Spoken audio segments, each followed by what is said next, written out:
Hey friends, welcome down here to lovely Raymond Park on a Friday morning. What we're doing this morning is a bunch of us just doing the school run.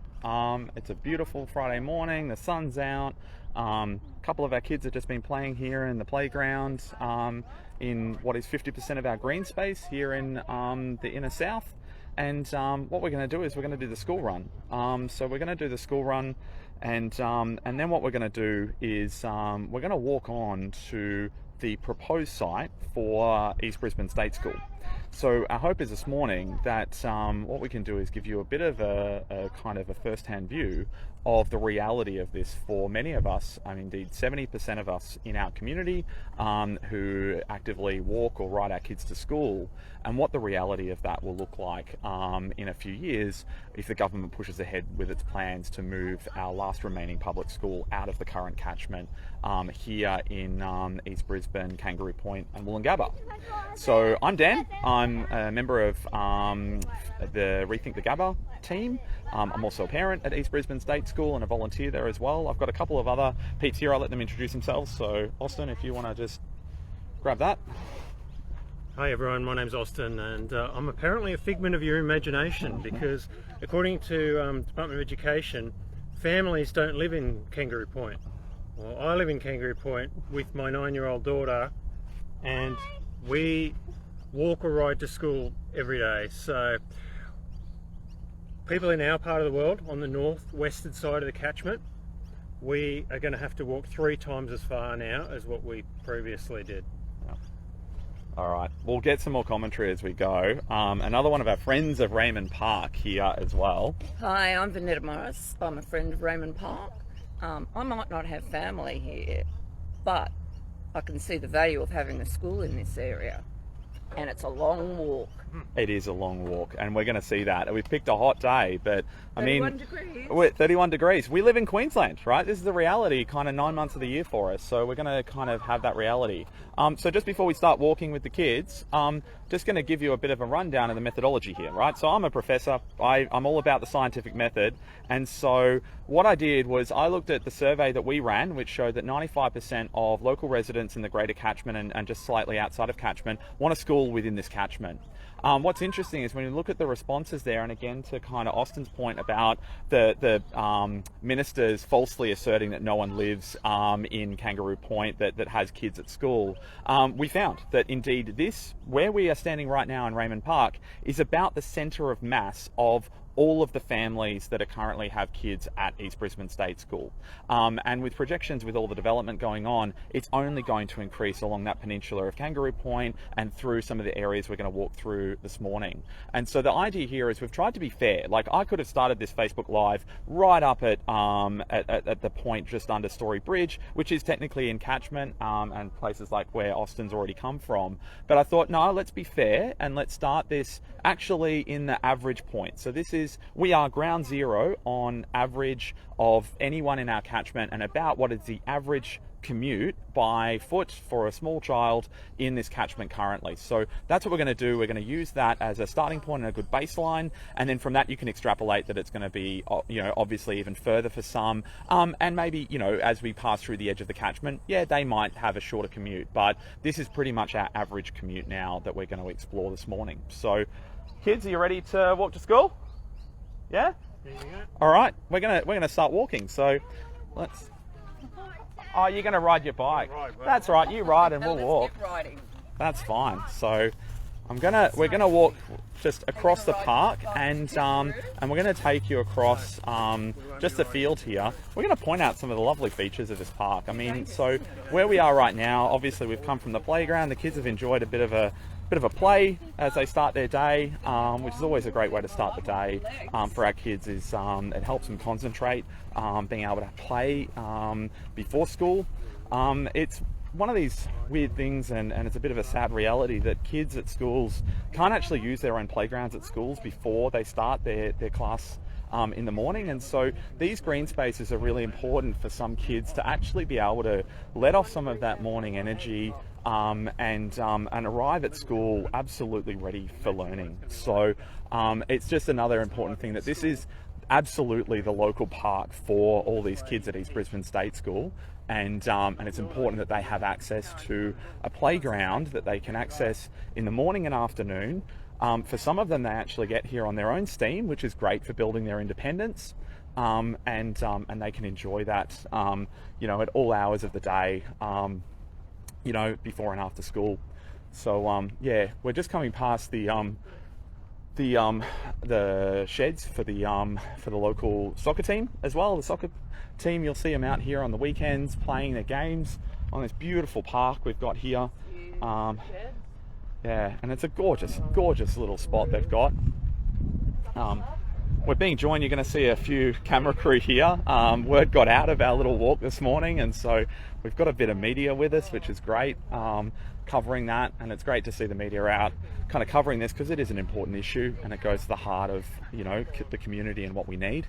So we're just coming off the edge of the park. For those who are just joining now, I'll just reintroduce myself. So I'm Dan Angus. I'm a local resident here in East Brisbane. I'm also a parent and a volunteer at the school, and I've got one child in grade 5 currently, and another child that finished up last year who's now at high school.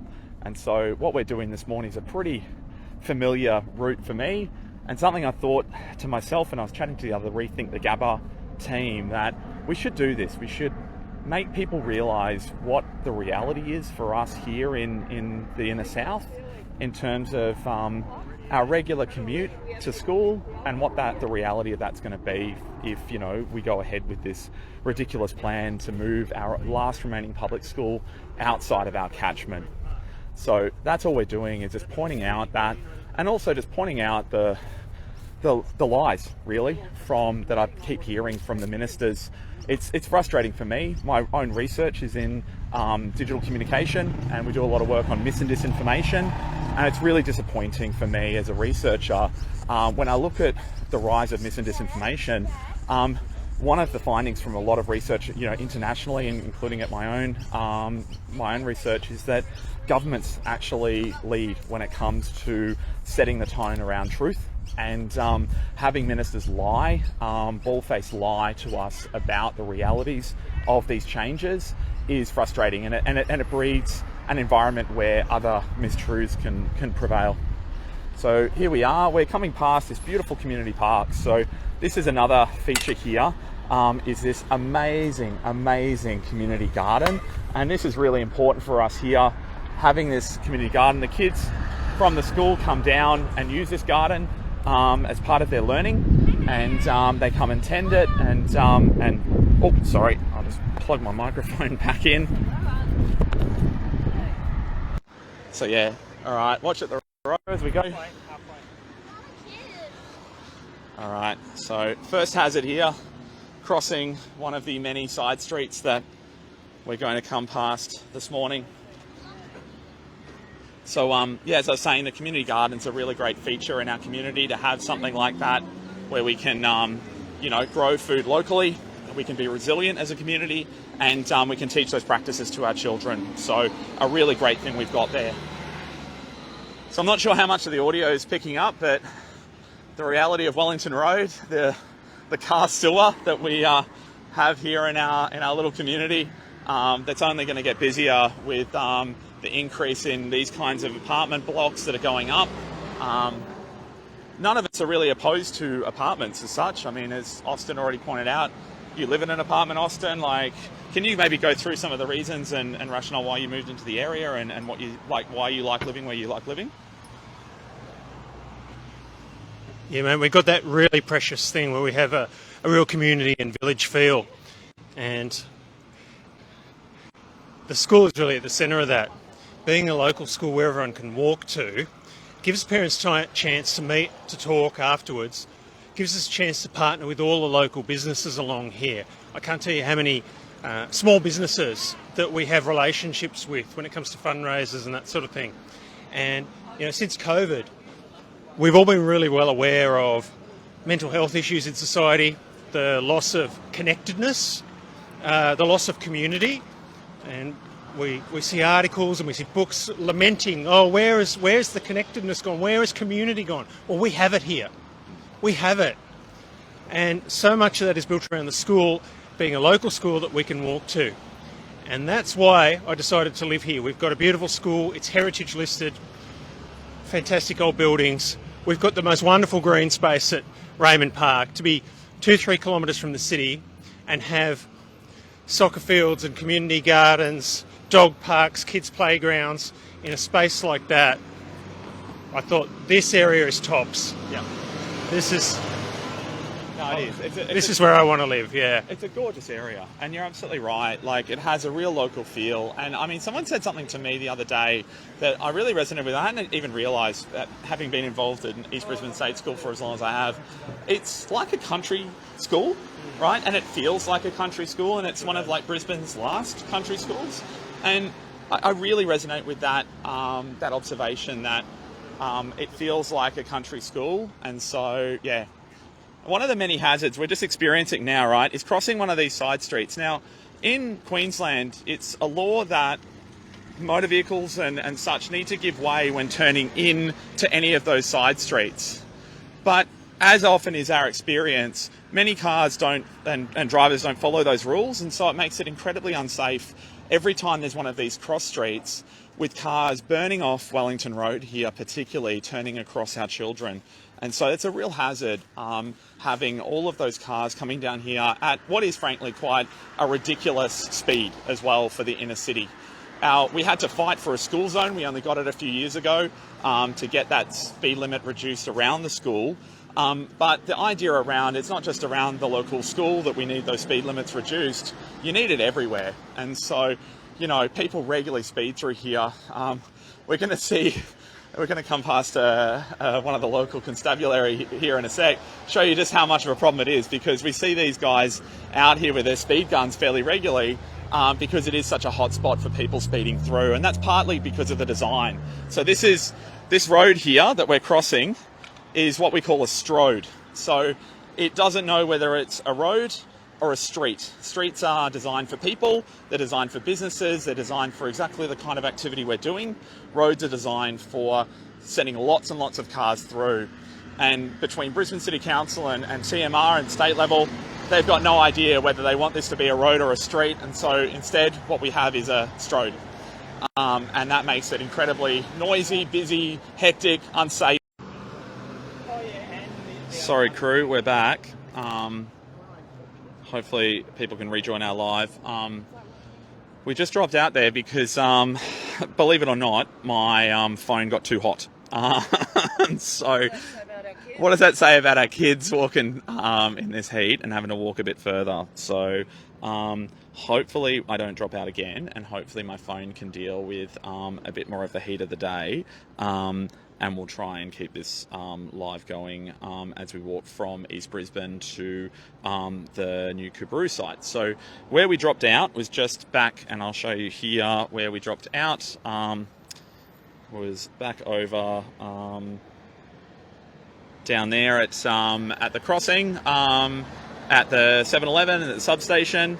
And where we find ourselves now is right at the front of our beautiful 124-year-old heritage-listed East Brisbane State School. So now what we're going to do is we're going to continue on, and we're going to walk the next little set from here, which, according to Minister Grace, is 5 minutes. 5 minutes from here. So I don't know if my phone's going to cope with the heat of today, but we'll give it a go. And we'll see how far we can get from here at East Brisbane State School. Now from here door to door, from here to the new proposed site at Coorparoo. So let's go, and I'm going to still be joined by my Rethink the Gabba colleagues. So let's keep going for a walk. So we'll see. It's nearly drop-off time for the kids here, so a few more kids coming in. As I said before, about 70% of our community walk or ride to this school currently. So it's an incredibly centrally located school in our community. It's very accessible. A comment that comes up quite often around this school is like, oh, but it's on busy roads. And it's funny because like when you look at where all schools in Queensland are located, and if you closed every school because it's on a busy road, you're going to pretty much be closing 95% of Queensland schools. The point of like schools being on busy roads often is around because they're centrally located, as they should be, right? These are an important point, a destination point for kids obviously needing to get their education. But in terms of transport chaining, it's really important to have schools centrally located. So basically, when people are going to work, when parents, guardians are going to work, they can drop the kids and then they can continue on their journey. And so if you're placing schools in really hard to reach locations, what you're doing is adding extra stress and time into people's day because they have to chain that bit further. So they have to go a little bit further. Let's go this way. So we're going to go on the northern side here of Stanley Street and see how long it takes. So hope everyone's got their watches on and they can time us and watch us going. Yeah. What are your thoughts about this intersection, Austin? Yeah, we've talked about a lot of the kids walk or ride to school. You'll see this road coming up is very, very narrow. There's frontages for the businesses. It's quite hilly. You can't see that just yet, but it's definitely not a natural place for kids to walk and ride. So we're really worried about losing the ability to do that. And we want to do that for, the kids' health and well-being, to be able to have that activity. And apart from anything else too, not all the families in this area have cars. That's why you live in the inner city, right? So you don't need a car and you can walk everywhere. Well, we're now being told we have to walk out to Coorparoo.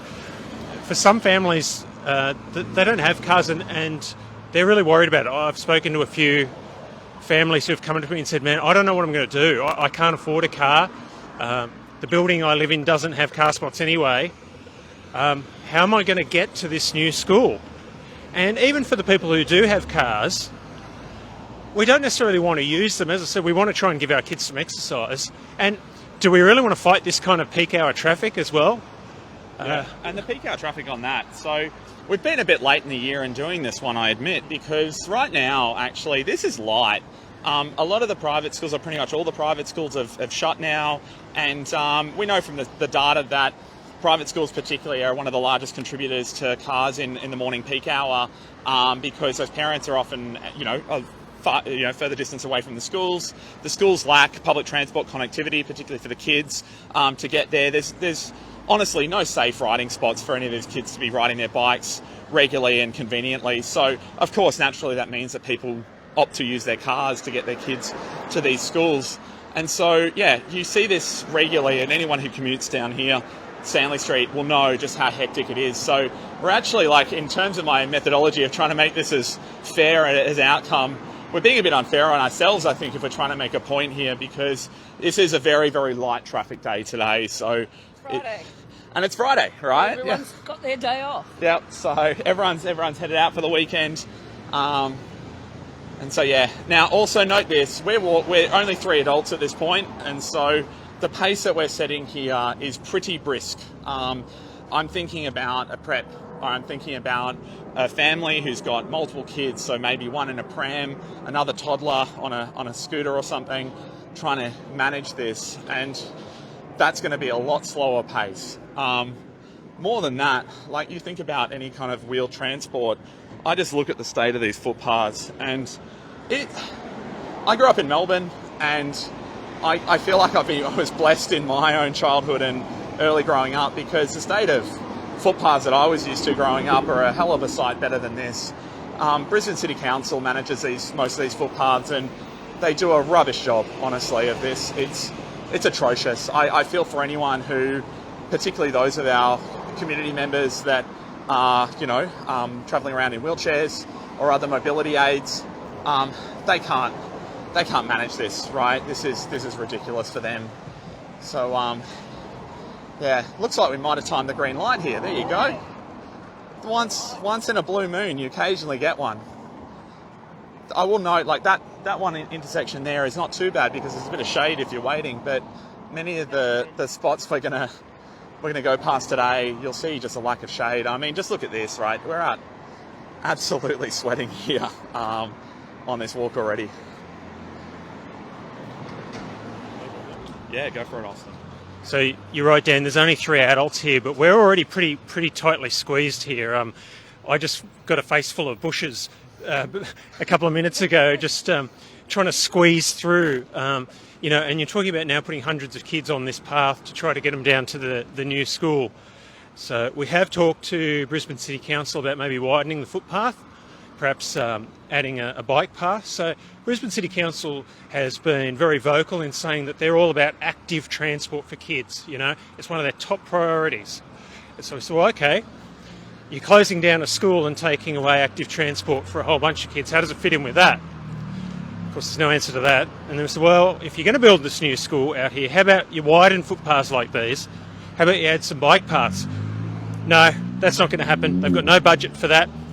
Existing projects are being canned, let alone new ones. So the rhetoric about active transport for kids, there's no substance behind it, unfortunately, at least not when it comes to our community. Yeah, no, totally. You want to throw anything, mate? Yeah, the big thing is all the new developments that are coming in. Yeah. Have they been sold to pups saying there's a local school? Don't know. Yeah, I mean, this is exactly it. Like, there's a run-on. I mean, here we go, right? Classic case here of a hazard, right? So old mate here looking up into traffic, not looking up and down the footpath for little kids that might mistakenly walk in front of that vehicle, or just be there waiting forever, right? Essentially for a gap. But yeah, back to the point of the developers, right? So, like some of the areas we've just walked past this morning, you can see already the development applications going in. The one that I saw recently on Wellington Road, just a bit further down from the school, 40 stories. 40 stories. Right, so that's double the neighbourhood plan as it sits currently. And you just have to think that we had a chat with some of the Olympic crew, the organising crew, yesterday. And as I was saying, they just work with the venues that are provided to them, right? So, you know, government says, hey, these are the venues we have, make an Olympics work, and they'll work with whatever they're given. The idea of the whole Gabba rebuild only comes about through wanting to squeeze the athletics there. So it's a political decision to put the athletics at the Gabba, and that decision means that you can't actually fit the athletics at the Gabba as it currently is, and so that necessitates a complete knockdown and rebuild. And so I look at that and think about the complete nonsense decision that represents, and then think, well, why would you do this, right? Why? What rationale behind it? And then I look at the scope of that PDA that the government have put in. So the PDA, this priority development application that they've slapped down, it is one of the biggest PDAs I've ever seen, right? Thanks, mate. One of the biggest PDAs I've ever seen.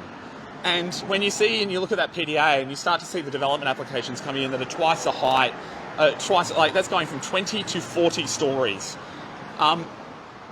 That gives me an idea about why the government might be pursuing this, right? Is it just a cynical way to ram development down our throats here in this inner city area? And as I say, and many of us want to make this point clear, we are not anti-development. 20 stories is a very big tower, and we have many of those going in. And in fact, as Austin has rightly pointed out, he himself lives in an apartment in Kangaroo Point. We are not about anti-apartments or anti-towers in our neighbourhoods. As do I. I Yeah, live in an apartment. exactly, right? So, you know, many of us ourselves live in apartments. The point is that 40 stories is not something that's been planned thoroughly, right? And what we're going to see is a bunch of inappropriate development without the facilities required in terms of the green space and the schools. And that's just going to turn this inner city area into a ghetto. The idea that we're going to be without essential infrastructure and resources means that, yeah, we're left without. All right, so what just happened here? So another really interesting thing the Brisbane City Council does is it doesn't have these walk signals on automatically. And another classic case of this is actually the opposite direction back at the Main Street Stanley Street intersection. And I mean, pretty much every intersection in Brisbane has the same. And so for a kid, at this point here waiting, you're going to probably find a lot of kids probably run the red, right? Because the alternative is what we're doing here. We're going to probably wait here for about 4 minutes or so because we've just missed one set of lights. So we're going to wait here for a couple of minutes while all this Stanley Street traffic comes through. And then we're going to wait as this cross Norman Street traffic moves through, and then we're going to get our turn. So we'll effectively wait an entire cycle of lights here, right? And it's hot, isn't it? And it's so hot. Yeah. I bet I'm red in the face. Yeah, a little bit, right, Austin? You know, Mate, I'm pretty fit, and I'm dressed very lightly, but I'm feeling it. Yeah. Okay, I've got a covered in sweat lady just walked past us.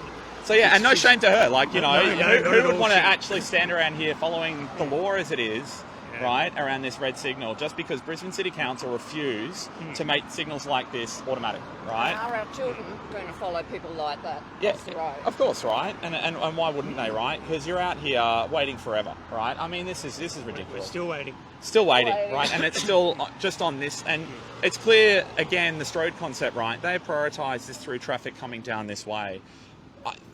All these people commuting down this way are in for a very, very rude awakening when the Olympics come and they start to, you know, knock down that stadium because, 32 degrees, right? Feels like, what is it, 35? I'm sorry, crew.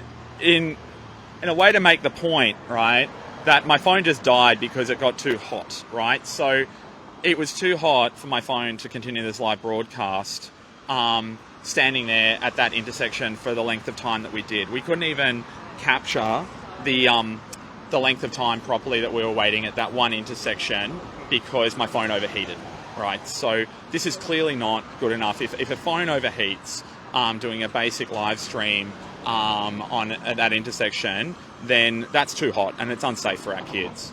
So let's keep walking and hopefully maybe we find a bit more shade along this section. So Austin was just making the point before our live stream dropped out of like the narrowness of this footpath. So we've gone from a pretty wide footpath in many respects comparatively now to this, right? So this is a one person at a time job, isn't it, Austin, right? Yeah, this is a bit concerning. Like I said, there's a lot of big statements about active transport and, you know, bike paths and all the sort of keeping cars off the road and easing traffic. And look, I wouldn't let my daughter ride on this path. It's too narrow, it's too uneven, let alone a whole bunch of school kids all trying to go to school at the same time. Again, sorry, you can probably feel the frustration in my voice, but you know, all these big splashy announcements that you get from council saying that they support kids and active transport, it just doesn't stack up with what we're seeing. And if they don't have the money to fix it, well then why did you move the school in the first place? Didn't you think about this before you decided on the site for the new school? Didn't you do the research and say, hang on, how are we going to get the kids to this school?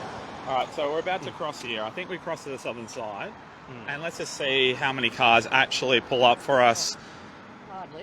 Hardly stop, right? So this one pedestrian crossing here is going to be absolutely used by every single child on their way to this new school. Because if we'd kept walking along that northern side, as we know as locals, but how would a kid necessarily know this, or other parents who aren't as well versed about the local geography? If we'd kept on that northern side, we'd hit a dead end.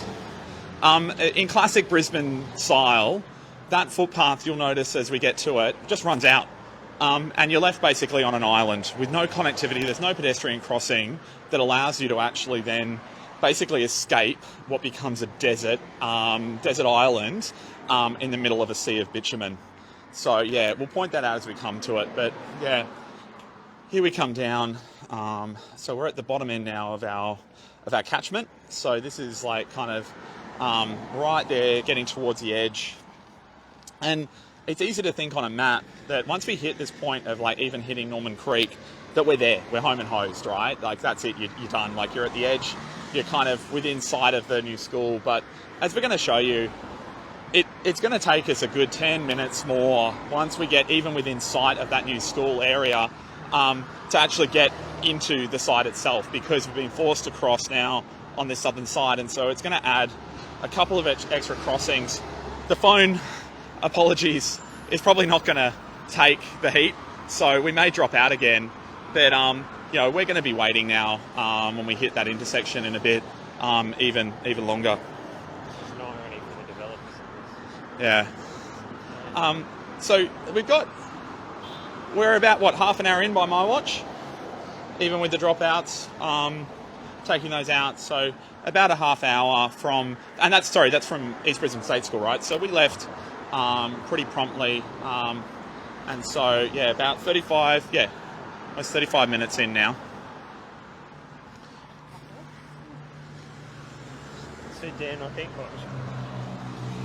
I think just to sort of demonstrate that we're not anti-development, I actually think the developers are getting screwed here too, because imagine trying to sell a house in an area where there's no school, there's no park, it's a construction zone upon construction zone. The Gabba would be a big hole in the ground, Raymond Park would be torn up. The traffic is going to be horrendous. People are going to come and look at their apartments and look outside and see roads closed, cars sitting there, honking horns. You can imagine the impact that's going to have on the environment with all the cars and the exhaust fumes from all the cars just sitting there. The area's actually going to become very unattractive. So I think even the developers are missing out here. I think they're going to have a hard time selling apartments in an area with no school, no park, traffic chaos, dust, noise. So I don't think there's any winners in this. No, I think the only winners are for whatever reason, the state government in there, whatever plan they have for this and why they seem to be pushing ahead with it. And maybe, a few of their developer mates, right, who are going to make bank on it, right, despite the fact that, as you point out, Austin, they're not going to get the kind of amazing kind of community that they even think that they're creating at the end of this, because they're not actually involving community in the decision making. All right, so look, we're starting to get a bit more of a realistic traffic pattern here. I mean, even this, I would say, is still light by most standards, like, as a local, what I see here. And, for many people who do, have to commute this particular way, they'll know it firsthand. But yeah, just want to point out here, right, so this is what I was talking about, the kind of island, the desert, right? So if you're on that northern side and you haven't crossed either at that crossing or indeed at that traffic light there, just behind us, and you continue along this particular path here, have a look what happens. So here we have a footpath. Ostensibly there's a build out, right? So it looks like this is actually somewhere where you should be able to cross a road. So you can see that there's a dip there. But where exactly is this going, right? So have a look at this, right? And this, look, the car that just passed in front of me is a classic example of like cars shooting across here, not necessarily giving way. We're waiting here, waiting for a gap. And so this gentleman, all right, if that was my kid, they've just got skittled by that guy. And so this is another one of those critical areas that absolutely needs redesign. And that redesign is not happening, right? So these things can take years to develop and get right. And the government have not started on any of this. This will not be ready for the time that new school, or new in inverted commas school, which is actually a refurb of many of the buildings at the existing site down here in Coorparoo. This will not be ready for the kids by the time they're ready to come down here. And so from day one, this actually needs to be safe. It needs to be safe for our community and our kids. And it just should be. It shouldn't take this whole school relocation to trigger improvements to safety. This is necessary safety for our community, and amenity as well, to make sure that people can get where they need to go using whatever mode of transport they choose, or are forced to choose. And it's just missing. So this is beautiful Norman Creek.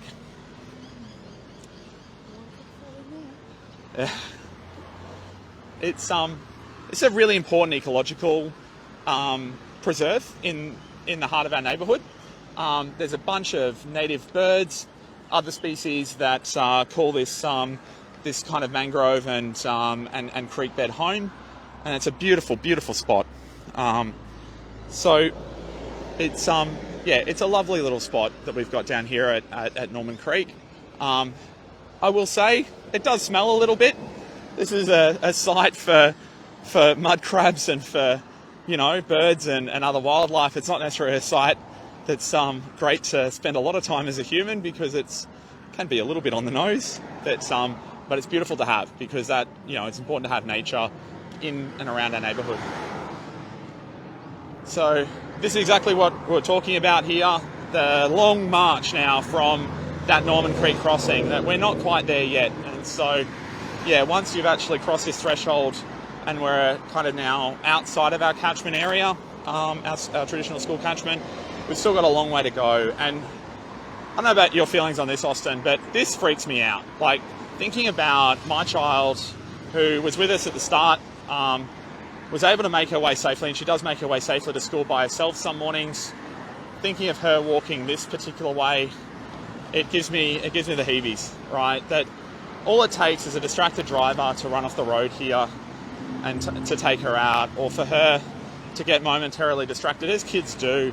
And look at this, again, a car sewer in the middle of our community. Yeah, mate, it's a bit sad. I think this has kind of proven what I already knew, that it's just not going to be realistic to walk here from our place, and we're not going to have the active transport option available to us anymore. We're going to be in a car. We're lucky we have a car. I know a lot of families don't. But even for those who do, you know, we don't want to be getting in cars, right? Because we're just going to be adding to the chaos on a couple of Brisbane's busiest roads. We're going to be making life difficult for a whole lot of other commuters who are now going to have a couple of hundred extra cars to deal with, because, you know, there's not enough already. You know, there's environmental impact, obviously, from using your car.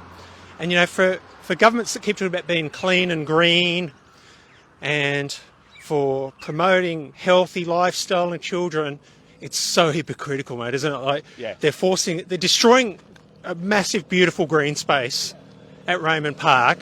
They're forcing parents into cars. No. And by the way, there's not a public transport option here either, in case... No, okay, there's no buses or anything like that.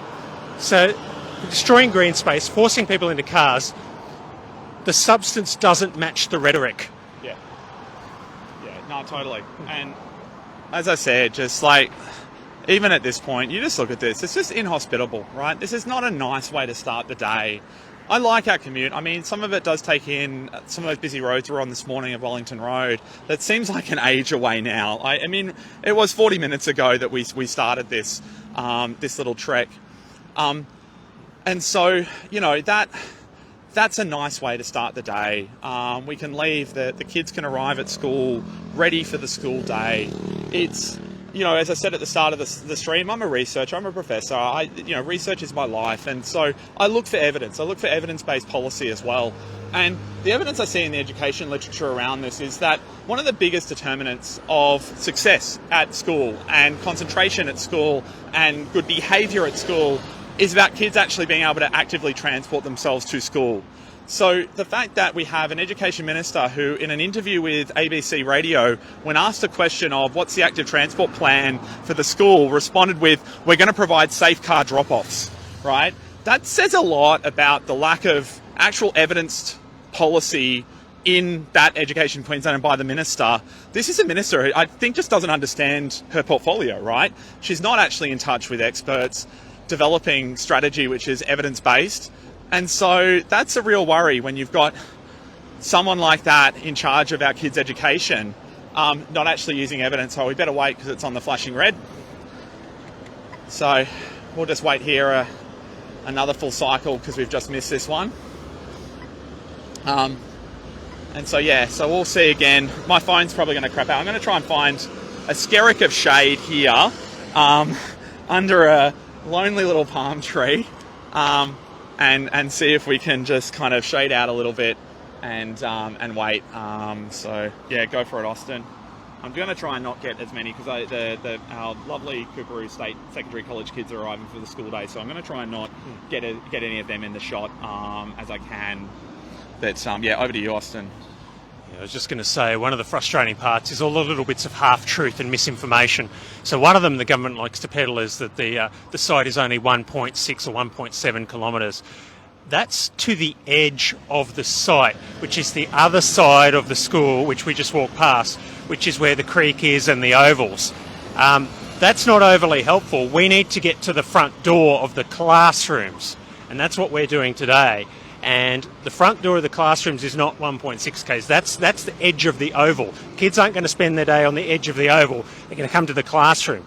That's over 2 kilometres. As Dan said, we've gone across the creek, we've gone across multiple other streets. Oh, we've got a green... No, we don't. No, still don't have a green light. They've got a green now. And there's no green here, but as you notice, and I mean, of course the kids will be doing this, right? They don't want to be waiting out here in the sun, and so you've got people who are running the reds because, I mean, why wouldn't you, right? Like, the light cycles here are ridiculous. These aren't actually designed for pedestrians and for cyclists and anyone else. These are intersections designed for cars, and you know, we need a massive rethink if we're going to have all of our kids able at any point to even attempt to walk down here. So here we go. We finally got our green. All right, and let's see how long my phone decides to last for out this side. Out here again in the baking heat. So yeah, so we've made it onto the traffic island. And again, I just point out, like, this traffic island is completely unprotected, right? So maybe this is okay for secondary college students who've got their wits about them a little bit, but this is not safe for primary school students, right? There's no design for safety here. This is a very, very large intersection we're talking about here. If we're concerned about busy roads at the current site, I am not concerned about busy roads at the current site in East Brisbane, but I am concerned about this location here. This is a downgrade in the safety because we're talking about a much larger thoroughfare here that is not being designed with active transport in mind. We have some safety barriers outside the current school. There is nothing here at all. And the fact there's not even plans to do anything with this shows the government have just... They're thinking of this on their feet, right? This is a snap decision to do the Gabba, and they haven't actually planned any of this. All right, here we go. So we're going to walk in, and we're going to walk as close in without impinging on the secondary college. As I said, I'm just mindful of privacy of some of these kids coming into the secondary college. Yeah, we'll go a little bit of a way in, and then we'll kind of wrap up this feed kind of ish at the supposed entrance to the new site. So we'll just watch ourselves crossing this large uncontrolled piece of road. And so what we have here, this is one of the education facilities that's going to be closed down and relocated off this site, Brisbane School of Distance Education. So they operate here, they do a fabulous service, a distance education service, and are another victim of the relocation of East Brisbane State School. So here we are, pretty much at the front gate. So what I might do is I'll turn this off and around now, and we'll find a bit of shade, and we'll wrap this thing up. So let's come over here, crew, and let's park ourselves down in the one little piece of shade we can find here. So that's pretty much at, when you say the door, we're not actually in even the site yet, but you know, that's a couple of minutes to get in there, and obviously to drop kids in. But I look at my watch now, it's 8:45, right? So that's 45 minutes. 45. Not 5, Grace. 45. So you're out by a few factors here in your thinking. And would you consider that next door, Austin? Mate, I'm a fit adult. I've deliberately dressed light today to deal with the heat. I could have been disingenuous and put on big jackets to try and make it look like it was harder than it was, but no, I've deliberately come light. And mate, I'm sweated through. I'm tired. I could go for a lie down, and I just... Mate, I'm feeling quite sad because it's really reaffirmed to me that the active transport option, it's just not there. Our kids are not going to be able to do this. No. I'm feeling quite sad. Yeah, it's like maybe for a grade 5 or a grade 6, I think. But I mean, how are you feeling? I'm an adult, maybe not exactly fit, but I am exhausted after that. That is not a walk for preppy legs, no. And I literally feel sick in this heat. Yeah, and this is a sad reality now with climate change, right? It is. That, you know, the same government who've done, you know, let's say stuff all right really about addressing, they're still opening coal mines, right? Now they're locking in this kind of extreme heat, and that means that it's only going to be worse in the years to come. And so these extreme heat days are going to be those days that put additional pressure on our infrastructures, because parents are not going to want to walk their kids, particularly on days like today, which means they're going to be forced into cars, right? And that's burning more fossil fuels and making this situation even worse than it already is, right? So it's a self-fulfilling cycle, and dangerous cycle, frankly, that we're going to be forcing our state into when we continually close schools that are within walkable distance, actual walkable distance in our catchments. So hopefully today's stream has cleared up some misconceptions, right? That, you know, this is anything but next door. It shows the importance of a school in catchment that's accessible. The fact it took 45 minutes, and as you know, we've noted, Austin came further before that. So what, about 10 minutes to get to Raymond Park, I'd say, and that's at a pace, right? I saw, you know, your daughter was on a bike, right? So yes, and I was jogging, so to get there quickly. So yeah. Even with an older child on a bike, we're still talking an hour. Yeah. So over an hour, right, at a pace, that is. And I'll say this, 45 minutes for us as fit adults. So I said this already in the feed, that 45 minutes of us at pace to get to this site, not stuffing around. And no school bag. And no school bag, No right? school bag, We're all yes. unladen, right? No heavy school bags either. And so 45 minutes, you can imagine this easily over an hour for small legs, or if someone's got a pram. And that is atrocious. There's a clear lack of planning here. And honestly, the ministers have rocks in their heads, I think, if they think that this is a solution that's in any way a solution for their kind of problem, as they've put it, of an inconvenient heritage-listed school interrupting their grand plans to demolish and spend $3 billion plus of Queensland's money demolishing a perfectly sound stadium. So, look, we'll close it there. We'll thank everyone for following us. Sorry about the phone dying in the heat a couple of times there. Just goes to show that this, you know, plan is unworkable. Join us again next time. We might do a couple more of these to give you that first-hand view of the reality in our community. I thank our Rethink the Gabba volleys here for joining on the journey. Pray for us. We've got to walk home now. So that's the other thing that I'll just finish off with, is that getting your kid to school is the first thing, but all of us now have to make our way back into the inner city, back to get on to our work for the day. So we've all got another 45-minute walk ahead of us to get back home or get on with the rest of our days. So that's going to be the next challenge for us. But thank you so much for joining us, and stay well. And if we don't do another live before Christmas, Merry Christmas, everyone, and hope you have a great and restful New Year. Cheers.